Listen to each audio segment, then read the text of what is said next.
Hello everyone, welcome back to Chimu's Chemistry, an online platform that will make your chemistry your chemistry. Model question paper 1 with its model answers मी तुम्हाला share केलेलं आहे. त्याच्यावरती एक व्हिडिओही बनवला आहे. But लिहिता लिहिता क्वेश्चन चुकीचा वाचल्यामुळे काही 2 मिस्टेक्स मी केलेल्या आणि त्या मिस्टेक्स करेक्ट करून मी एक व्हिडिओ बनवला आहे. खूप छोटा व्हिडिओ आहे, करेक्शनचा व्हिडिओ. तो सगळ्यांसाठी मॅन्डेटरी आहे, तो सगळ्यांनी पाहायचा आहे. ठीक आहे, जेणेकरून मी केलेल्या चुका परत तुम्ही त्या रिपीट करायला नको. त्यानंतर आज आपण सेक्शन ए डिस्कस करूया मॉडेल पेपर 2चा. सेक्शन ए मध्ये 2 क्वेश्चन असतात. Question number 1 10 MCQ, question number 2 very short answers म्हणजे आन्सर इन 1 सेंटेन्स 8 क्वेश्चन. त्यामधला सगळ्यात पहिला MCQ आहे sodium crystallises in BCC structure if the edge length of unit cell is 4.3 × 10⁻⁸ find radius. मग BCC साठी असा कोणता फॉर्म्युला आहे जो एज लेंथ आणि रेडियसमध्ये रिलेट करतो? It is 4R = √3a. मला रेडियस फाइंड करायची आहे. सो √3 × a काय आहे? Edge length 4.3 × 10⁻⁸ whole divided by 4. चला आन्सर फाइंड करूया. √3 म्हणजे 1.7132 इंटू डिवाइड करा 4 1 चा 4 वरती काय होणार 4 1 चा 4 डेसिमल पॉइंट 3 आल्यामुळे 4 0 चा 0 आता 30 झालं 4 7 चा 28. नाव सी 1.7132 ला जर मी नियरली इक्वल 1 नी मल्टिप्लाय केलं तर आन्सर असतं 1.7132. पण मी 1 नी नाही करणार आहे, 1.07 नी करणार आहे. सो जी माझी रेडियस असेल ती वाढेल कितीपेक्षा 1.7 × 10⁻⁸ सेंटीमीटर. काय असेल ते सेंटीमीटर आहे ना? येस. याच्यापेक्षा माझा आन्सर किंचित जास्त असणार आहे. फक्त 1 असता इथे तर 1.7132 असतं इंटू 10⁻⁸. पण 1.07 आहे म्हणजे किंचितचा आन्सर 1.7 पेक्षा जास्त आहे. असा कोणता ऑप्शन आहे की जो 1.7 पेक्षा जास्त आहे? It is option number A 1.86 × 10⁻⁸ centimetre. Next MCQ unit of Henry law constant. चॅप्टरचं नाव आहे सोल्युशन. हेनरी लॉ कॉन्स्टंट काय आहे रे? हेनरी लॉ काय आहे? Solubility is equal to KH × P. Solubility is directly proportional to pressure. Proportionality sign काढून equals to sign आणि KH आणला. So Henry constant is equal to solubility upon pressure. Solubility is nothing but concentration. So सोल्युबिलिटीचं unit असतं mole DM⁻³ मोल पर DM³ आणि pressure कशामध्ये count करतो आपण? बारमध्ये. सो युनिट कसं झालं? मोल DM³ म्हणजेच litre. So can I write litre inverse? DM³ म्हणजे लिटर, DM⁻³ म्हणजे लिटर⁻⁻1 इंटू बार इनवर्स. ठीक आहे, मी इथे लिहिते बघा. Solubility is nothing but concentration आणि कॉन्सन्ट्रेशन कशामध्ये मोजतो आपण? मोल पर DM³ किंवा मोल पर लिटर. सो DM³ न लिहिता जर तुम्ही लिटर जरी लिहिलं असतं तरी चाललं असतं. Mole per litre that is लिटर-1. Show the option. Mole, litre inverse, bar inverse. Option number B. Next ammonium fluoride is a salt of weak acid HF. हा एक वीक ॲसिड आहे. And weak base. Weak base कोण आहे? Ammonium hydroxide. काय म्हणतायत ते? Ammonium fluoride हा एक सॉल्ट आहे पण कोणापासून बनलाय? Ammonium hydroxide which is a weak base and FH which is a weak acid. Weak acid weak बेसचा सॉल्ट आहे. तर मग solution of ammonium fluoride acidic असेल, बेसिक असेल का न्यूट्रल असेल? मी जेव्हा तुम्हाला आयनिक इक्विलिब्रियम शिकवलाय, जर तुम्ही मॅट्रिक्सचे इम्पल्स बॅचचे स्टुडंट असाल किंवा ऑफलाईनचे स्टुडंट असाल, मी तुम्हाला काय सांगितलेलं? या जो काही बेस आहे तुमचा त्याची स्ट्रेंथ असणार आहे KB आणि जो ॲसिड आहे त्याची स्ट्रेंथ असणार आहे K. जो स्ट्रॉंग असणार त्याच्यासारखं सोल्युशन बनणार आहे. सो KBची व्हॅल्यू किती दिली आहे? 1.8 × 10⁻⁵ आणि K किती दिलाय? 7.2 × 10⁻⁴. मोठी व्हॅल्यू कोणती आहे? 10⁻⁴. दॅट इज ॲसिड स्ट्रॉंग आहे. ॲसिडची स्ट्रेंथ जास्त आहे. जर ॲसिडची स्ट्रेंथ जास्त आहे तर सोल्युशन काय आहे? Acidic in nature. That is slightly acidic. Option number ए. तिन्ही MCQ क्लिअर आहेत का? हे एक्सप्लेनेशन तुम्हाला पेपरमध्ये लिहायचं नसतं, तुम्हाला फक्त करेक्ट आन्सर लिहायचं आहे. Select and write the correct answer. No need to give explanation. Next question number 4. Question number 4 मध्ये काय म्हणतायत? Change in internal energy in a reaction काढा. When change in internal energy कसा काढतो? Q plus W. When 2 kilo joule of heat is released म्हणजे -2 kilo joule by the system and 6 kilojoule of work is done on the system. Work is done on the system. On म्हणजे positive. So plus 6 kilojoule. Released by the system म्हणजे negative. So 6 minus 2 4 kilojoule. Option मध्ये 2 plus येतात, +4 याला -4 करू आपण. So answer काय आपलं? +4 kilojoule. Correct कोण येणार? Option number A. Option number A. Next question number 5. Electrochemistry. A cell of 2 electrodes. त्यामध्ये पहिला इलेक्ट्रोड दिलाय हा A+2A म्हणजे तो कोण असणार आहे? ॲनोड. ॲनोडिक सेल कसा लिहितो आपण? हे असतो ॲनोड. A for anode. त्याच्यासमोर काय असणार? त्याचं सोल्युशन A+. परत काय ड्रॉ करतो आपण? Salt bridge. सॉल्ट ब्रिज नंतर काय असतं? कॅथोडचं सोल्युशन. कॅथोड कोण आहे? ते B. सो सोल्युशन म्हणजे B+. आणि परत कोण असतो? कॅथोड. काय करायचं होतं बघा, ही सेल आहे, सेलमध्ये पहिला नाव कोणाला द्यायचं? ॲनोड. त्यानंतर ॲनोडिक सोल्युशन, मग कॅथोडिक सोल्युशन आणि मग कॅथोड. सिक्वेन्स समजली? पहिल्यांदा anode, anodic solution, cathodic solution, cathode असं चालू आहे. Anode to anodic solution, then cathodic solution, then cathode. हे का सांगतेय? कारण जेव्हा तुम्हाला E0 काढायला विचारतात तेव्हा तो कॅथोड मायनस ॲनोड का ॲनोड मायनस कॅथोड हे कन्फ्युजन करण्यापेक्षा जशी सेल चालली आहे तसं चालत राहायचं. म्हणजेच काय? EMF किंवा E0 काढण्यासाठी पहिल्यांदा तुम्ही काढायचा E0 of A to A+. E0 of A to A+. Plus त्याच्यामध्ये काय ॲड करायचं? E0 ऑफ कोण कुठे? B+2B. जशी सेल चालली आहे तसंच आपण चालायचं.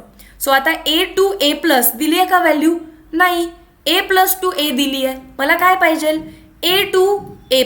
म्हणजे काय करणार आहे? दिलेली व्हॅल्यू निगेटिव्हमध्ये वापरायची. समजलं का काय म्हणतीये मी? मला दिलंय काय बघा? A+2A. मला पाहिजे काय? A to A+. म्हणून व्हॅल्यू रिव्हर्स केली. -0.35 व्होल्ट. पुढे B+2B पाहिजे. B+2B दिलाय काय? दिलंय B+2B. तेच घ्या. +0.42 व्होल्ट. आन्सर काय येईल? दोघांचं सबस्ट्रॅक्शन करायचं आहे. 5 - 2.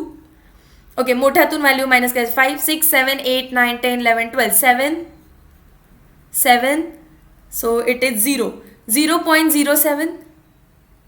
साईन कोणती? Positive volt. आन्सर काय येणार आहे तुमचं? 0.07 व्होल्ट. समजलं? कॅथोड मायनस ॲनोड आहे. So 0.42 minus 0.35. आन्सर येणार आहे 0.07 व्होल्ट प्लसमध्ये. नेक्स्ट क्वेश्चन आहे ग्रुप 16, 17, 18. ॲसिडिक स्ट्रेंथ कोणाची जास्त आहे? आपल्याला माहिती आहे. H छोटा आहे, आयोडीन फार मोठा आहे, बॉन्ड वीक आहे, बॉन्ड पटकन तुटतो आणि H+ रिलीज करतो. हायड्रोजन छोटा आहे, आयोडीन खूप मोठा आहे, त्यामुळे त्यांच्यामध्ये बॉन्ड खूप वीक बनतो आणि तो पटकन H+ रिलीज करतो. जो H+ रिलीज करतो त्यालाच तर ॲसिड म्हणतो. मग काय तर H+ चांगला ॲसिड असणार आहे, HI चांगला ॲसिड असणार आहे. इथे तो वीक दिसतोय, इथे वीक दिसतोय, इथे वीक दिसतोय. एकच ऑप्शन आहे ज्याच्यात स्ट्रॉंग आहे. सो कोण येणार आधी? HI, मग HBr सिक्वेन्सनी जाणार, मग HCl, मग HF. म्हणून आपण HFला वीक ॲसिड म्हटलेलं मगाशी. HI काय आहे? स्ट्रॉंग ॲसिड आहे. ओके, हे 3 MCQ clear. Next okay, 6th वाला परत इथेच रिपीट झालं, डायरेक्ट टिक करते. कोण आहे 6th? Option number D.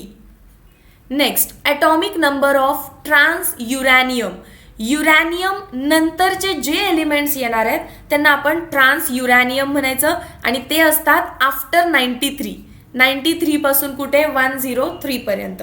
So atomic number greater than 93 such elements are called as trans uranium elements. त्याच्यानंतर कॉर्डिनेशन मधला क्वेश्चन आहे, जॉमेट्री काय आहे? COF6 वरती आहे 3-. जॉमेट्री कोण सांगतं? तर जॉमेट्री लिगॅन्ड सांगतात. इथं लिगॅन्ड कोण आहे? फ्लोरीन. आणि किती आहेत? 6. जेव्हा 6 आहे त्याचा अर्थ कॉर्डिनेशन नंबर 6 आहे. आणि कॉर्डिनेशन नंबर 6 ऑक्टाहेड्रलचा असतो. कॉर्डिनेशन नंबर 6 कोणाचा असतो? ऑक्टाहेड्रल. जर 4 असता कॉर्डिनेशन नंबर तर मग तुम्हाला 2 ऑप्शन आले असते, एक तर टेट्राहेड्रल नाहीतर स्क्वेअर प्लेनार. पण ते मी नेक्स्ट एखाद्या क्वेश्चन पेपरमध्ये तुम्हाला सांगेन की कॉर्डिनेशन नंबर 4 आला तर जॉमेट्री कशी ओळखायची यापैकी कोण. आता फोकस करा.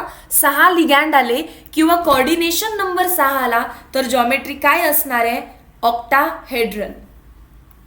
Next, which of the following pair of reagent is used to convert carboxylic acid, हा आहे आपला carboxylic acid, to alcohol. Carboxylic acid to alcohol जातोय तेव्हा आपल्याला 2 ऑप्शन्स आहेत. रिडक्शन करायचं एकतर आपल्याला. रिडक्शन करताना एकतर तुम्ही H2 टाका इन प्रेझेन्स ऑफ प्लॅटिनम किंवा टाकायचं असतं lithium aluminium hydride in presence of H3O+, किंवा टाकायचं असतं sodium borohydride in presence of H3O+. हे अल्डिहाइडवर चालतात, कीटोन्सवर चालतात. कार्बोक्झिलिक ऍसिडवर मात्र H2 चालत नाही, कारण कार्बोक्झिलिक ऍसिड रिड्यूस करण्यासाठी 4 हायड्रोजन लागतात की जे लिथियम ॲल्युमिनियम हायड्राइड आणि सोडियम बोरोहायड्राइडकडे आहेत. H2 मध्ये तर 4 हायड्रोजनच नाही आहेत ना, 2 आहेत फक्त, म्हणून H2 टाकायचा नाही. H2 कट करा. ठीक आहे, H2 कट करा. हा कोण आहे? B2H6. हा तर रिड्यूसिंग एजेंटच नाही आहे, एकच आहे लिथियम ॲल्युमिनियम हायड्राइड. उसके बाद 10th MCQ, which of the following is a biodegradable polymer? Nylon 2 nylon 6. Direct पाठ करायचं आहे. PHBV poly hydroxy butyrate covalerate. PHBV poly hydroxy butyrate covalerate हा एक, आणि नायलॉन 2 नायलॉन 6, नायलॉन 2 नायलॉन 6 हे 2 बायोडिग्रेडेबल पॉलिमर्स आहेत. सो हे MCQ व्यवस्थितपणे नोट डाऊन करा. आत्ता लिहिताना एक्सप्लेनेशन लिहा जेणेकरून तुम्हाला रिझन माहिती पाहिजे, बट एक्झाममध्ये लिहिताना डायरेक्टली काय लिहायचं तुम्हाला? Answer. Next, question number 2, answer the following in 1 sentence. Write the relationship between radius of atom and age length for FCC. Direct म्हणायचं, relation between radius of atom and edge length of unit cell is given by, आणि खालच्या लाईनला लिहायचं 4r is equal to √2a. Therefore r is equal to √2a/4, आणि याला पेन्सिलने व्यवस्थित square टाकायचा. ठीक आहे, काय लिहिलं? Relationship between radius of atom and edge length of FCC unit cell is given by 4r is equal to √2a. So r is equal to √2a/4. व्यवस्थित त्याला स्क्वेअर टाकायचा. Draw the structure of ethylene diamine tetra acetate. Ethylene म्हणजे 2 carbon, इथ म्हणजे 2 carbon, diamine, डाय म्हणजे 2, amine म्हणजे nitrogen. Ethylene diamine 2 carbon 2 nitrogen. समजलं काय केलं? नावाप्रमाणे चालली आहे. पहिला दिसलं इथिलीन म्हणजे 2 कार्बन, नंतर दिसलं डाय म्हणजे 2, अमाइन म्हणजे nitrogen, 2 carbon 2 nitrogen. Tetra, tetra म्हणजे काय रे? 4 ग्रुप्स आहेत त्याच्यावर, 1 2 3 4. कोणते ग्रुप आहेत? ॲसिटेट. ॲसिटेट कसा असतो? CH2 C double bond O acetic ॲसिडवाला. CH2 C double bond O. इथे बघा CH2 C double bond O, खाली ड्रॉ करते O-. CH2 C double bond O CH2 C double bond O. समजे? चुकू नका. स्ट्रक्चर जसं मी काढलंय तसंच काढा. कार्बनने 2 बॉन्ड बनवले म्हणजे उरलेले 2 हायड्रोजन, कार्बनने 2 बॉन्ड बनवले म्हणजे उरलेले 2 हायड्रोजन. EDTA समजला? Ethylene diamine tetra acetate, shortly called as EDTA. Ethylene म्हणजे 2 कार्बन, डायअमाइन म्हणजे 2 नायट्रोजन, टेट्रा म्हणजे 4, ॲसिटेट म्हणजे CH2 C double bond O-. Clear? Screen erase करती है. Question number 3, IUPAC name of product be in the following reaction is. Ethanol मध्ये कोण टाकलाय? NaBr in presence of H2SO4. Halogen derivative मध्ये तुम्ही शिकलाय की HBr अनस्टेबल असतो, त्यामुळे त्याला इन C2 प्रिपेअर करायला लागतं. इन C2 कसं प्रिपेअर करतो? NaBr प्लस H2SO4, यातला H आणि यातला Br HBr बनतो. याचा अर्थ ही कोणती रिॲक्शन आहे? Nucleophilic substitution reaction. C2H5OH त्यामधला OH मायनस रिप्लेस होणार आहे HBrच्या Br मायनस सोबत. काय दिसेल? C2H5OH गेला, त्याच्या ठिकाणी कोण आला? Br प्लस बाहेर कोण पडलं मग? हा H आणि हा OH वॉटर. सो ए कोण आहे? ए इज ब्रोमो इथेन. ए कोण आहे? Bromo ethane. त्याच्यानंतर त्याच्यामध्ये काय टाकायचं आहे? Sodium iodide in presence of acetone. इथं पण हॅलोजन आहे, इथं पण हॅलोजन आहे. That is halogen exchange reaction. Halogen exchange मध्ये ब्रोमीन इथे जातो, आयोडीन इथे येतो. That's it. करा. C2H5I प्लस NaBr काय बनला? Iodo ethane. सो बी आणि ए व्यवस्थित त्याचे IUPAC लिहा. Bromo ethane, iodo ethane. हे 3 questions clear. Next question number 4. When vapors of tert butyl alcohol are passed through red hot copper काय होतं? टर्ड ब्युटिल अल्कोहोल म्हणजे 3 degree alcohol. CH3 CH3 CH3 एका कार्बनवरती आणि त्याच्यावरती लागलाय OH. आता व्यवस्थित ऐका मी काय म्हणतीये. रेड हॉट कॉपरचं काम असतं, रेड हॉट कॉपरचं काम असतं removal of H2. In general H2 काढायचंय. मग कुठून काढत असतो तो काढत असतो एक ऑक्सिजनला लागलेला आणि दुसरा त्याच्या शेजारच्या कार्बनला लागलेला. पण या केसमध्ये शेजारच्या कार्बनला म्हणजेच अल्फा कार्बनवर हायड्रोजनच नाहीये. समजतं का? जर तुम्ही प्रायमरी अल्कोहोल घेतला असता, प्रायमरी अल्कोहोल, तर तुम्ही त्याच्यातून काय काढलं असतं? -H2 तुम्हाला अल्डिहाइड प्रोडक्ट भेटला असता. जर तुमचा 2 डिग्री अल्कोहोल असता, तुम्ही पण त्यातून H2 काढला असता, तुम्हाला कीटोन भेटला असता. करून बघा. मी इथे एक दाखवते. CH3 CH2OH प्रायमरी अल्कोहोल आहे. याच्यावरती रेड हॉट कॉपर टाकल्यावरती काय करायचं? H2 काढायचा. कुठून? एक ऑक्सिजनला लागलेला, एक शेजारच्या कार्बनला लागलेला. प्रोडक्ट कसा बनेल? CH3 CH single bond O आणि जिथून काढले त्यांच्यामध्ये डबल बॉन्ड. सो हा अल्डिहाइड आहे ना. CH3 CHO अल्डिहाइड आहे.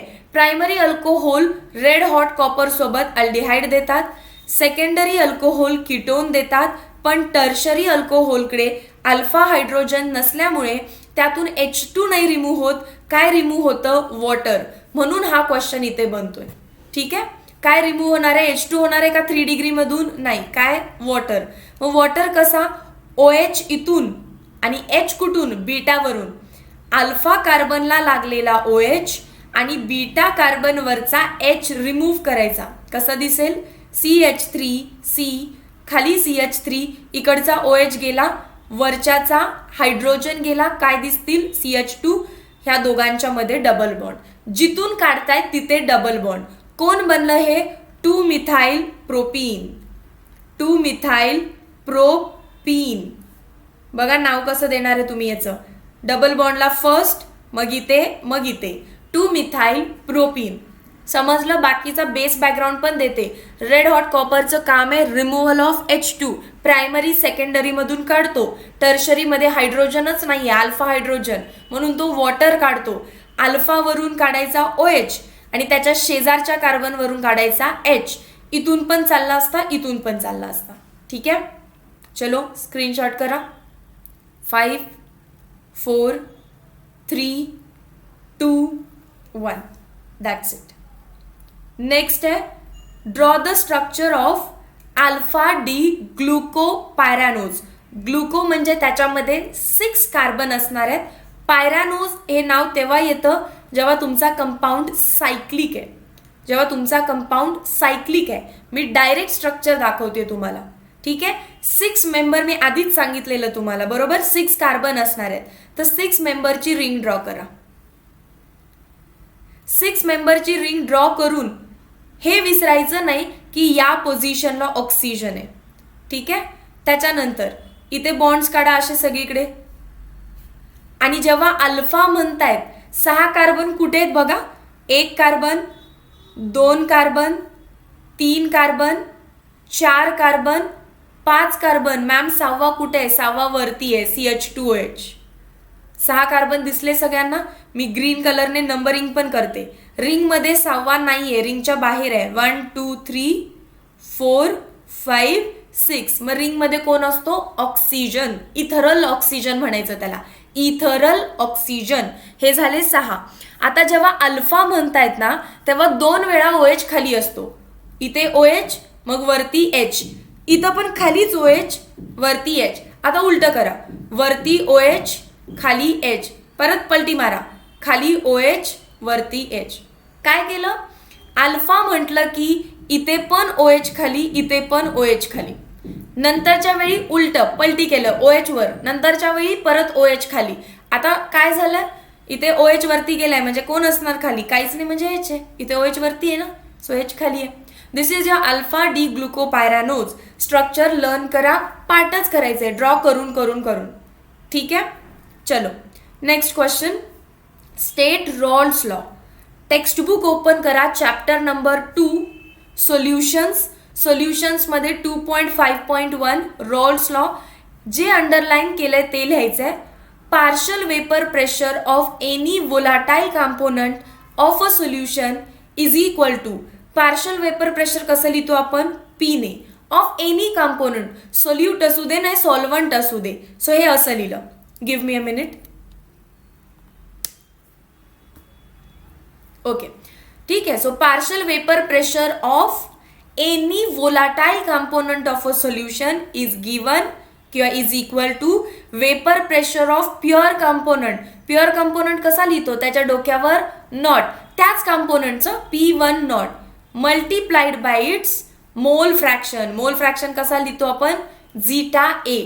सो झीटा सिम्बॉल काढा किंवा एक्स काढा, दोन्ही चालेल. ठीक आहे. झीटा ए नाही, झीटा 1. झीटा ए नाही, झीटा 1. 1 1 लिहिताय तर 1 लिहायचं. 2 लिहित असता तर 2 लिहायचं. ठीक आहे. समजलं? हे पार्ट करायचं ॲज इट इज. आणि हे जे 2 हायलाइट केले, P1 is equal to P01 into X1, P2 is equal to P02 into X2. हे दोन्ही व्यवस्थित तिथे लिहून घ्यायचं. तो X नाहीये, खरं तर झीटा आहे, पण फ्लोमध्ये आपण त्याला X म्हणतो. ठीक आहे. This is Rawls law. उसके बाद question number 7. Calculate pKb of a weak base. What is pKb? P means negative logarithm of Kb. P म्हणजे negative log of KB. KB दिलाय मला. KB is equal to 1 into 10 to power minus 5. So pKb is equal to negative log of KB. KB किती आहे? 1 into 10 to power minus 5. So हा -5 समोर येईल, minus minus plus बनेल. Log 10 किती येणार आहे? 1. So +5. pKb is equal to +5. pKb is equal to +5. Done. Screenshot करा. 5 4 3 2 1. Next question number 8. Calculate mathematical relation for delta H and delta U म्हणजे thermodynamics मधली enthalpy and internal energy during formation of 1 mole of carbon dioxide. 1 mole carbon dioxide बनवा म्हणतायत तुम्हाला. Carbon कोणत्या फॉर्ममध्ये असतो? Graphite. Graphite म्हणजे काय? सॉलिड. ऑक्सिजन गॅस आणि कार्बन डायऑक्साइड गॅस. सॉरी, आता carbon plus oxygen gives carbon dioxide. किती बनवायचंय? 1 मोल. बनला का? 1 carbon 1 carbon 2 oxygen 2 oxygen matched आहे. आता मला लिहायचं आहे delta H is equal to काय असतो? Delta H is equal to delta U plus delta NgRT. What is delta Ng? Since delta Ng is number of moles of product minus number of moles of reactant in gaseous state. Number of moles of product किती आहेत gaseous स्टेटमध्ये? 1. आणि reactant किती आहे? एकच. कारण हा graphite म्हणजे सॉलिड आहे. सॉलिड घ्यायचे का? नाही, फक्त कोण घ्यायचं? गॅस. सो 1. 1 - 1 0. मग जर डेल्टा एन जी 0 होत असेल तर 0 इंटू आर टी 0च होणार आहे. मग राहिलं काय? फक्त delta H is equal to delta U. This is the relation of delta H and delta U for formation of 1 mole of carbon dioxide. हे 10 MCQ आणि हे 8 प्रश्न एकही स्किप करायचा नसतो. सगळे इम्पॉर्टंट आहेत, सगळे कंपल्सरी आहेत. ठीक आहे, व्यवस्थित नोटबुकमध्ये लिहून काढा. काही डाऊट असेल तर चॅट सेक्शनमध्ये पुट करा. हे असाच पेपर रिप्रेझेंट करायचा आहे. सुंदरपैकी पेपर लिहा. ठीक आहे. All the best everyone. Thank you so much. Meet you in next session.